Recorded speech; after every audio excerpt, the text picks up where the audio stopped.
এই যে এই লোকেশনটা দেখছেন, এটা হলো কালীগঞ্জ সালাভাড়ার পাশের মাঠ, এটা একেবারেই সালাভাড়ার পাশে। কিন্তু যে পরিমাণ পানি বেঁধেছে দেখে মনে হচ্ছে যে বড় সড়ো একটি সাগরে পরিণত হয়েছে, কারণ এত পরিমাণে পানির চাপ। আমি আপনাদেরকে দেখাই, দেখেন প্রচুর পরিমাণে পানির চাপ, মানে যেদিকে যাও পুরো পানি। মানে এই জায়গা বলে একটা ধানের মাঠ, এই দেখে মনে হচ্ছে না যে এই বছরে হয়তো ধান চাষ করতে পারবে কৃষকরা, কিন্তু এত পরিমাণে পানির চাপ বেড়েছে।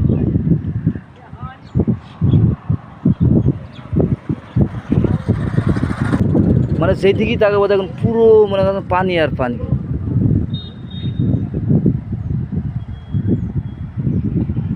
মানে অতিরিক্ত বৃষ্টিপাত হওয়ার কারণে, একটানা বৃষ্টি হচ্ছে, যার কারণে প্রচুর পরিমাণে পানির চাপ বেড়েছে।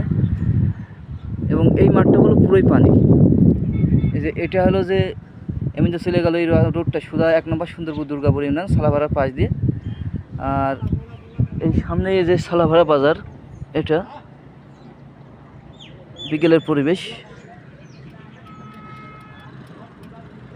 অনেক পুরাতন একটি ব্রিজ, চারিপাশটা আপনাদেরকে একটু দেখাচ্ছি ঘুরে ঘুরে।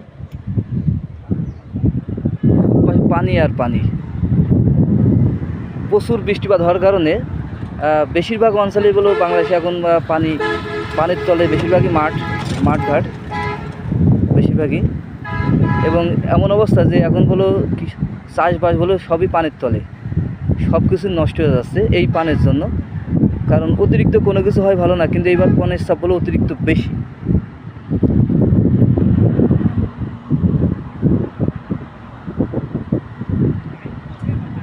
পানি আর পানি।